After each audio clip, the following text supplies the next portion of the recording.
ఆదివాసీలకి అనేక హక్కులు కల్పించింది. రాజ్యాంగంలో హక్కులు కల్పించడానికి ప్రధాన కారణం బాబాసాహెబ్ అంబేద్కర్. రాజ్యాంగాన్ని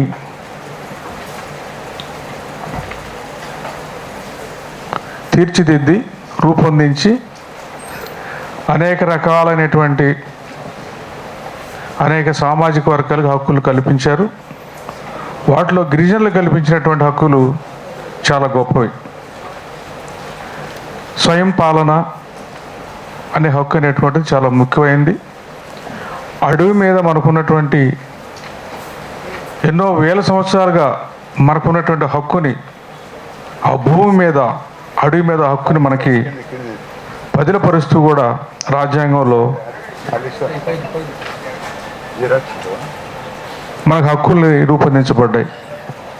అయితే ఈ సందర్భంగా బాబాసాహెబ్ అంబేద్కర్ ఇన్ని హక్కులు కల్పించిన తర్వాత ఆయన కోరుకున్నది ఏంటంటే, ఈ హక్కులనేటువంటి కూడా అమలు చేయబడాలి, అమలుకు నోచుకునేటువంటి విధంగా ప్రభుత్వ పరిపాలన ఉండాలి. కానీ దురదృష్టవశాత్తు ఏంటంటే, రాజ్యాంగంలో ఎన్ని హక్కులు మనకి రాజ్యాంగ హక్కులు కల్పించబడ్డా కూడా ఇంప్లిమెంట్ చేసేటువంటి వాళ్ళు, అమలుపరిచేటువంటి వాళ్ళు ఎవరైతే ఉన్నారో వాళ్ళు ఈ రాజ్యాంగాన్ని మనకి ఉపయోగపడే విధంగా అమలు చేయటిల్ల. అందుకని బాబాసాహెబ్ అంబేద్కర్ ఆయన న్యాయశాఖ మంత్రిగా ఉండి రాజ్యాంగాన్ని 3 సంవత్సరాలు కష్టపడి రూపొందించిన తర్వాత కూడా ఈ రాజ్యాంగంలో ఏవైతే పొందుపరచబడినటువంటి హక్కులు ఏవైతే ఉన్నాయో, ప్రధానంగా ఎస్సీ ఎస్టీ బీసీ మైనార్టీలకి ఇవి ఇంప్లిమెంట్ కావటానికి కారణం పాలకులు, అధికారంలో ఉన్నటువంటి వాళ్ళు. కాబట్టి అధికారంలో ఉన్నటువంటి వాళ్ళు బాబాసాహెబ్ అంబేద్కర్ రూపొందించబడినటువంటి రాజ్యాంగాన్ని అమలు చేసే పరిస్థితి లేదు. కాబట్టి ఈ పరిస్థితి యథావిధిగా కొనసాగుతూనే ఉంది. దానికోసం బాబాసాహెబ్ అంబేద్కర్ ఆయన ఒక నిర్ణయం తీసుకొని మనకు ఒక బాధ్యతను అప్పగించాడు. ఆయన న్యాయశాఖ మంత్రిగా రిజైన్ చేశాడు.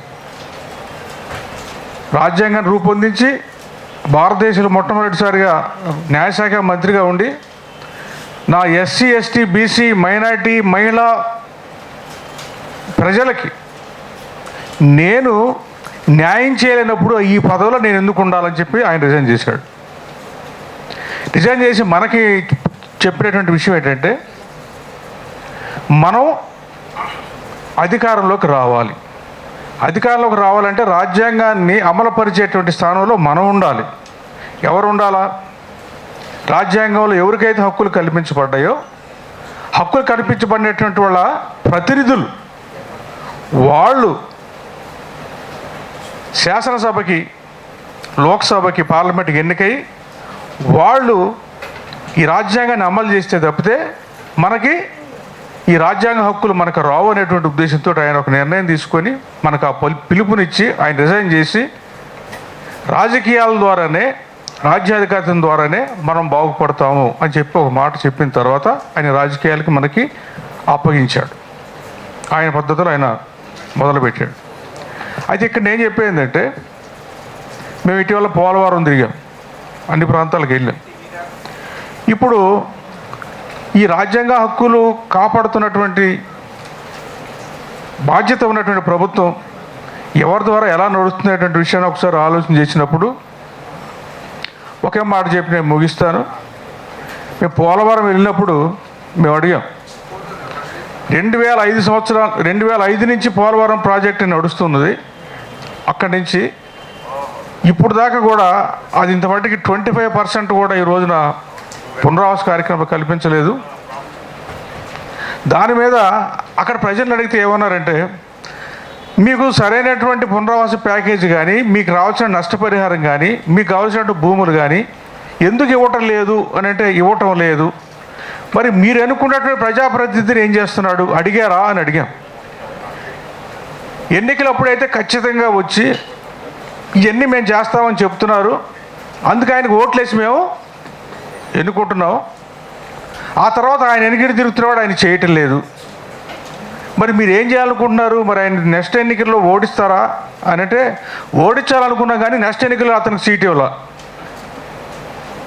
నెక్స్ట్ ఎన్నికలు అతనికి సీట్లు ఇవ్వట్లేదు. అంటే బాబాసాహెబ్ అంబేద్కర్ వల్ల వచ్చినటువంటి ఎస్సీ కానీ ఎస్టీ కానీ ఈ రాజ్యాంగబద్ధమైనటువంటి ఈ పోస్టుల్లో ఉన్నటువంటి వాళ్ళు, ప్రధానంగా ఎమ్మెల్యే ఎంపీలుగా ఉన్నటువంటి వాళ్ళు, వీళ్ళు మన సామాజిక వర్గాలకి ప్రతినిధులుగా ఉంటారని చెప్పి బాబాసాహెబ్ అంబేద్కర్ రిజర్వేషన్లు ఇచ్చాడు. కానీ వీళ్ళు పార్టీ ప్రతినిధులుగా ఉండటం వల్ల ఏ పార్టీ అయితే నిలబెడతారో, ఏ పార్టీ అయితే డబ్బులు ఇచ్చి వాడికి ఓట్లు వేయిస్తారో ఆ పార్టీ ప్రతినిధులుగా ఉండటం వల్ల మనకి న్యాయం జరగటం లేదు. దానివల్ల రాజ్యాంగం ఇంప్లిమెంట్ కావటం లేదు. దానివల్ల మనకున్న హక్కులు అనేటువంటి మనం కోల్పోతున్నటువంటి అంశాన్ని మనం ఎప్పుడైతే గుర్తిస్తామో అప్పుడే ఈ సమస్యలన్నిటికి పరిష్కారం ఉంటుంది అనేటువంటి విషయాన్ని మనం ముందు అక్కడి నుంచి మనం ఆలోచన చేయాలి. ఇది బాబాసాహెబ్ అంబేద్కర్ చెప్పినటువంటి విషయం, నేను కాదు. కాబట్టి ఈ రాజ్యాంగ హక్కులు, ఈ ఆదివాసీలకు ఇచ్చినటువంటి రాజ్యాంగ హక్కులు ఏవైతే ఉన్నాయో దీని పరిరక్షణ కోసం మనం ఈరోజు ఎంతో కృషి చేస్తున్నాం, ఎంతో కష్టపడుతున్నాం. ఇందాక మన హైకోర్టు జడ్జి గారు చెప్పారు, చట్టం అమలు కావటం లేదు. 2006లో ఉన్నటువంటి అడవి హక్కుల చట్టాన్ని, అడవి హక్కుల చట్టం ద్వారా పొందినటువంటి హక్కు పత్రాలు, భూమి మీద హక్కు పత్రాలు, వాటికి కూడా నష్టపరిహారం ఇవ్వాలని చెప్పి చట్టంలో ఉన్నా కూడా మేము అక్కడికి వెళ్ళినప్పుడు ఒక ఐటీడీఏ ప్రాజెక్టు ఆఫీసర్ దగ్గరికి అక్కడ అడిగితే, మరి అటవీ హక్కుల చట్టం ప్రకారం కూడా సాగు చేసినటువంటి భూములకి నష్టపరిహారం ఇవ్వాలా, భూమికి భూమి ఇవ్వాలి కదా, చట్టంలో ఉంది కదంటే మాకు ఇన్స్ట్రక్షన్స్ లేవని చెప్తున్నారు. చట్టం వేరు, ఇన్స్ట్రక్షన్స్ వేరు. చట్టం ప్రకారంగా ఎక్కడ జరగటంలా, ప్రభుత్వం యొక్క ఇన్స్ట్రక్షన్ ద్వారా మాత్రమే జరుగుతుంది. కాబట్టి ఏంటంటే ఎంత అన్యాయమైనటువంటి విషయం అంటే, కొన్ని వేల ఎకరాలు ఈ రోజున అడవి హక్కు చట్టం ప్రకారం వచ్చినటువంటి భూములకి ఈరోజు నష్టపరిహారం లేకుండా పోయింది. చట్టంలో ఉంది, ఎవరు చెప్పలేదు? ముఖ్యమంత్రి చెప్పలా. ముఖ్యమంత్రి ఎవరెవరికి ఎంత చేయాలి, ఎట్లా చేయాలనేటువంటి చెప్తే ఆ ప్రకారంగా అధికారులు ఇంప్లిమెంట్ చేస్తారు. ఇక్కడ ఉన్నటువంటి ఎమ్మెల్యేలందరూ కూడా, ఆదివాసీ ఎమ్మెల్యేలందరూ కూడా వీళ్ళు ఏమాత్రం కూడా దేనికి పనికినటువంటి పద్ధతిలో ఉన్నారు. అందుకని ఉద్యమం అనేటువంటిది అక్కడి నుంచి రావాలి. మన హక్కులు కాపాడేటువంటి వాళ్ళ ఈ రోజున మనం ఎన్నుకోవాలా. మన హక్కులకు వ్యతిరేకంగా ఉన్నటువంటి, మన హక్కుల్ని కాపాడలేనటువంటి, మన హక్కుల్ని మనకి అందించలేనటువంటి ఏదైతే పార్టీలు, ప్రభుత్వం ఉండో వాటికి వ్యతిరేకంగా మన గిరిజనుల్ని సమీకరించాలా. వాళ్ళ ద్వారా ఉద్యమం చేసినప్పుడు మాత్రమే మనం ఈ సమస్యను పరిష్కారం చేసుకోవడానికి అవకాశం తప్పితే మనం కేవలం ఉద్యమం అనేటువంటిది మన సమస్యను మనం చదువుతున్న అన్యాయాన్ని బయటకు తీసుకొస్తాం. కానీ ఈ రోజున మనం చదువుతున్నటువంటి అన్యాయాలని మనం ఇన్ని ఉద్యమాలు చేసినా కూడా ఈ రోజున ఈ ప్రభుత్వాలు కానీ పార్టీలు కానీ వాళ్ళు ఏమాత్రం కూడా లెక్క చేయటం లేదు. వీళ్ళు అధికారంలోంచి వీళ్ళు తీసేస్తాం అన్నప్పుడు మాత్రం వాళ్ళు దాని గురించి ఆలోచన చేస్తారు. కాబట్టి మనం రాజకీయ చైతన్యం కూడా చాలా అవసరం. ఉద్యమ చైతన్యం, రాజకీయ చైతన్యం రెండు ఉన్నప్పుడు మాత్రమే ఈ రోజున మన సమస్యలు, రాజ్యాంగం ద్వారా వచ్చినటువంటి మన హక్కులు అవి కాపాడగలుగుతున్నటువంటి విషయాన్ని మీరు గమనించాలని చెప్పి నేను తెలియజేస్తూ నాకు ఈ అవకాశం ఇచ్చినట్టు మీకు ధన్యవాదాలు చేస్తూ ముగిస్తున్నాను. జై భీమ్, జై కొమర భీమ్.